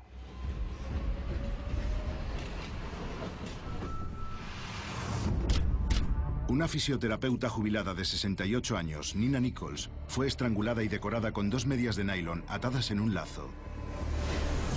El informe del forense verificaría lo que la policía ya sospechaba: agresión sexual con un objeto encontrado cerca del cuerpo. Había aspectos de los asesinatos que no podían aparecer en los periódicos. Lo que les habían hecho a las víctimas no sabían cómo escribirlo. Eran crímenes sexuales, las dejaban en posiciones sexuales. Habían sido violadas y luego estranguladas. Hacerle algo así a una persona es la negación máxima de su humanidad. La convierte en un objeto de una manera horripilante. Es diferente a matar a alguien sin más. La escena del crimen de Nina Nichols planteaba otro detalle problemático. Como las otras 2 víctimas, había dejado entrar al asesino. Los 2 primeros casos no tenían por qué estar relacionados, pero después de 3 o 4, se lo empezaron a plantear. Una joven periodista del Record American estaba dispuesta a conectar los crímenes. La mayor pregunta al principio era si los crímenes estaban relacionados, y la policía de Boston pensaba que obviamente no era así. Eso me pareció bastante absurdo. ¿De qué se trataba si no? ¿De 3 locos sueltos por la ciudad, estrangulando a mujeres y decorándolas con lazos? Fui a hablar con Jack McLean, que era el editor jefe del Record American, y le dije, ¿por qué no los investigo? Me respondió, ¿qué más da? No son nadie. Y yo le dije, esa es la cuestión, Jack. Podrían ser cualquiera de nosotros. Ante la ignorancia de la policía, Loretta y su compañera Jean Cole decidieron investigar la historia por sus propios medios.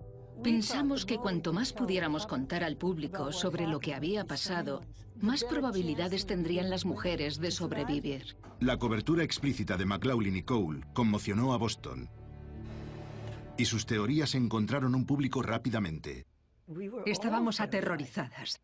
Cualquier mujer de la zona de Boston podía expresar lo mismo, una y otra vez.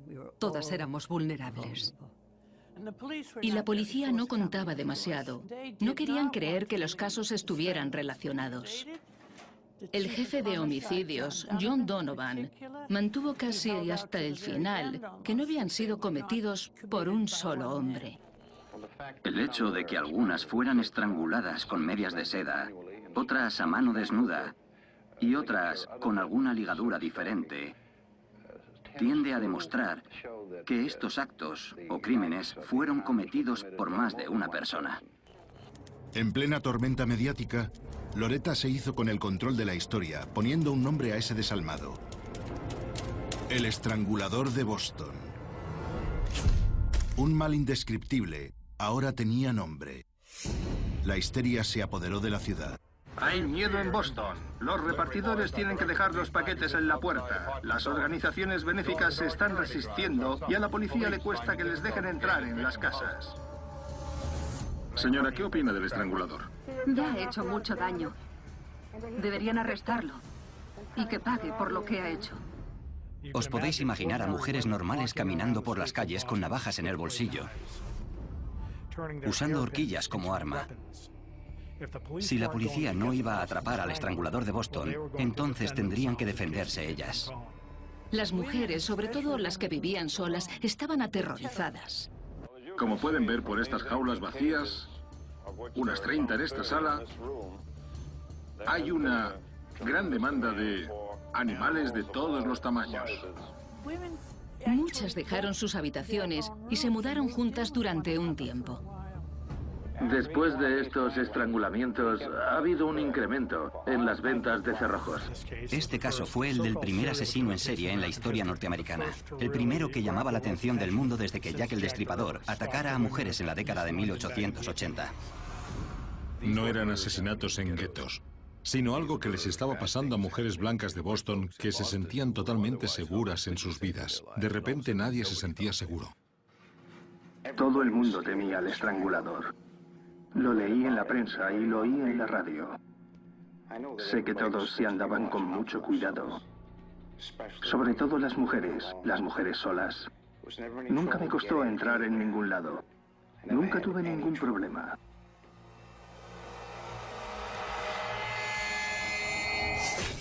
La ciudad de Boston acabaría el verano de 1962 como había empezado, horrorizada ante la noticia de un asesinato psicosexual.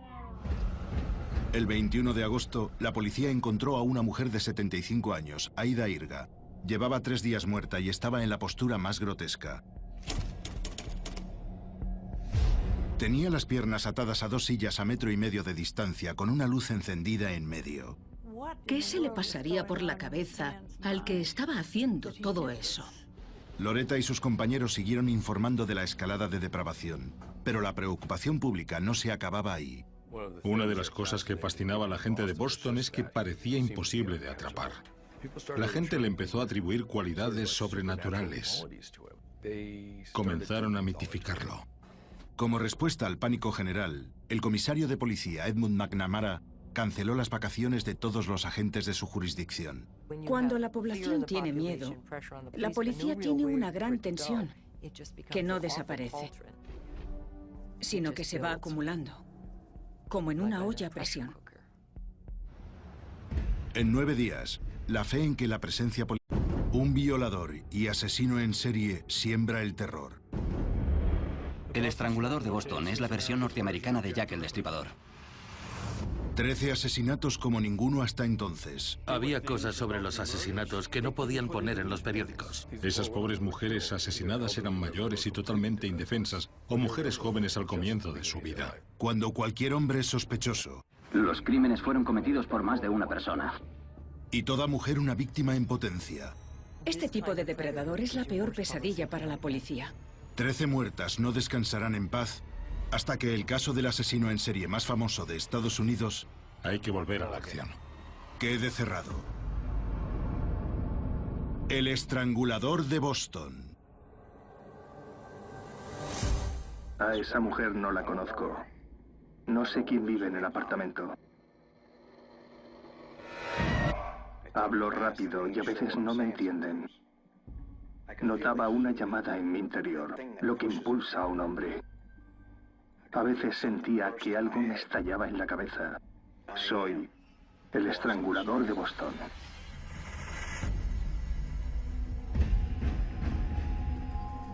...14 de junio de 1962... Back Bay, Boston. Anna Slesers, una costurera de 55 años, vive sola. Su tranquila vida en la calle Gainsborough gira en torno a su pasión por la música clásica y la devoción por su iglesia.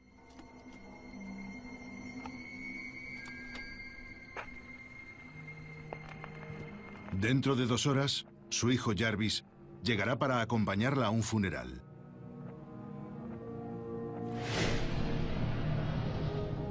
Pero alguien llamará antes de tiempo.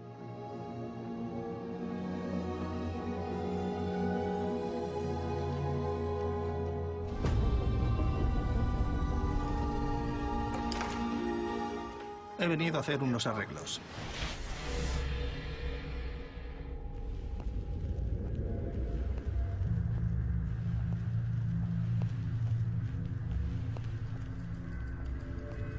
Jarvis encontrará el cuerpo sin vida y ultrajado de su madre tras la puerta cerrada. La macabra escena es impactante, incluso para el veterano detective de homicidios que llega primero. En la época del primer asesinato, mi padre era detective y trabajaba en la División 16 de Boston, la de Back Bay. Mi padre dijo que cuando abrió la puerta del apartamento, vio a Anna Slesers con las piernas abiertas y un gran lazo bajo el cuello, de manera que se viera en cuanto abrieran la puerta. Habían registrado sus pertenencias, pero las más valiosas estaban intactas. La policía clasificó el asesinato de Anna Slesers como un allanamiento de morada con complicaciones, aunque en privado, los detalles de la escena del crimen les preocupaban. En el Boston de los 60 la sexualidad no se trataba muy abiertamente. Y el primer estrangulamiento de Boston fue tan espantoso, sexual y horrible que afectó mucho a la gente. 30 de junio, Lynn, Massachusetts. 16 kilómetros al norte de Policía haría huir al estrangulador, desapareció. El 30 de agosto, el cuerpo de Jane Sullivan, de 67 años de edad, fue encontrado en su bañera. La estrangularon a mano desnuda y la decoraron con 2 medias de nylon. No habían robado nada, ni forzaron la puerta para entrar.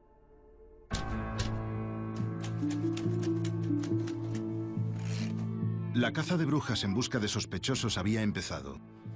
Jarvis Slessers, el hijo de la primera víctima, fue investigado por parecer insensible ante la muerte de su madre. Registraron los barrios bohemios buscando malhechores y gente que viviera al margen de la sociedad. La policía no creía que se tratara de un solo hombre, sino que era el trabajo de varios. De hecho, habían intentado atribuir los asesinatos a varias categorías diferentes de gente. Degenerados de la comunidad homosexual de Boston. La policía de Boston interrogó a todas las lesbianas que conocían en la ciudad. Pensaban que una mujer podía haber cometido los crímenes. También sospechaban de los gays, incluso llegaron a investigar a curas y monjas, gente que según su criterio podría tener algún problema sexual. Nada de eso tenía sentido, obviamente. Para los estresados agentes, el estrangulador parecía estar en todos lados y en ninguno a la vez.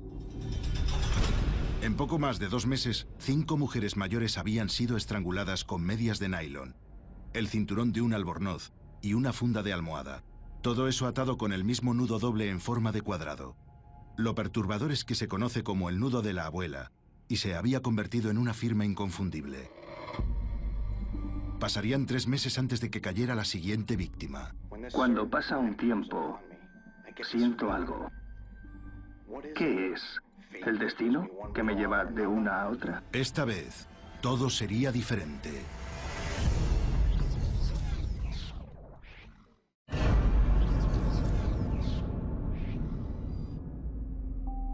Principios de invierno, 1962, Boston. Había vuelto. El ansia, ese algo, nunca paró. Las mujeres vivían solas, no me lo ponían difícil, sino podrían seguir vivas. Habían pasado 3 meses desde que los asesinatos sexuales de mujeres mayores hubieran aterrorizado a la ciudad. Cada día detenían a sospechosos de los 5 casos sin resolver, pero la policía no creía que ninguno fuera el asesino. Lo que tenían, lo único que tenían, era un patrón. Estaban buscando a alguien que odiara a su madre o a su abuela. ¿Cómo puedes buscar a gente por la calle que odie a su madre o a su abuela? Soy cristiana, creo en Dios y que mientras haga lo correcto, Él cuidará de mí. Pero tomo todas las precauciones que puedo. Señora, ¿qué opina del estrangulador? No me da miedo ese loco. Más bien me compadezco de su alma. Y desearía que se entregase. Pero el estrangulador no tenía ninguna intención de rendirse. 5 de diciembre de 1962, 315 Huntington Avenue. Nunca había estado en ese edificio. Solo sé que lo que quiero es lo que necesito, lo que tengo que conseguir. Me quedé ahí un minuto mirando los nombres en el telefonillo. Después de comer, una estudiante de medicina de 20 años, Sophie Clark, se puso a escribirle una carta a su novio. Mi queridísimo Chuck, espero que esta carta encuentre bien al hombre que amo. Querido, ojalá no vuelvas a tardar tanto en contestar.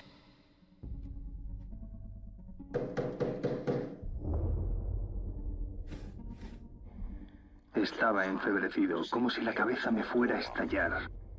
Ella no iría a ninguna parte después de que me abriera la puerta, aunque luchara hasta el final.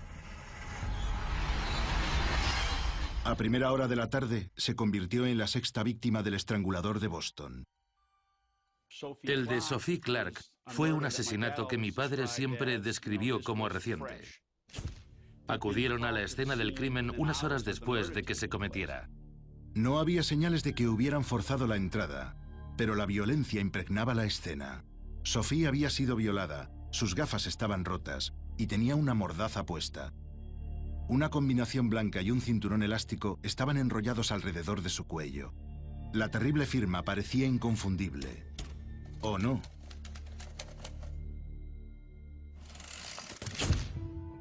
Sophie Clark fue la 6ª víctima y la primera mujer joven. Tenía 2 compañeras de piso, pero estaba sola cuando fue asesinada. No sabíamos si había sido el estrangulador, porque no se trataba de una mujer mayor. El primer grupo de víctimas eran mujeres blancas de mediana edad.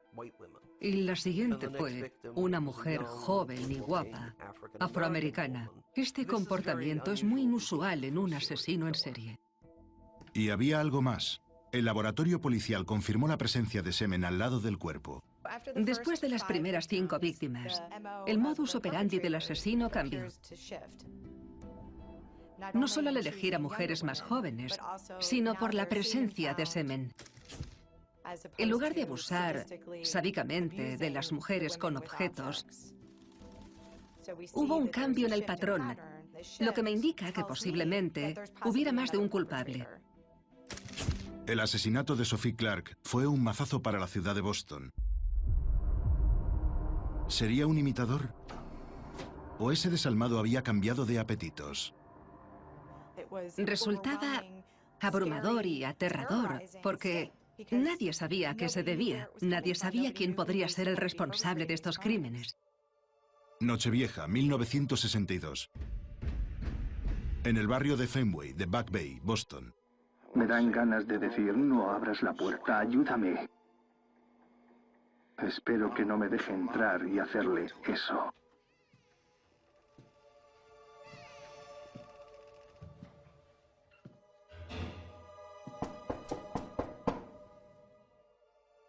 De todos los misterios que rodean al cambiante estrangulador, uno confundió a la policía más que el resto. En una ciudad atenazada por el miedo... Hola, he venido a arreglar el techo. Las mujeres abrían la puerta a este demonio. Al analizar las escenas del crimen,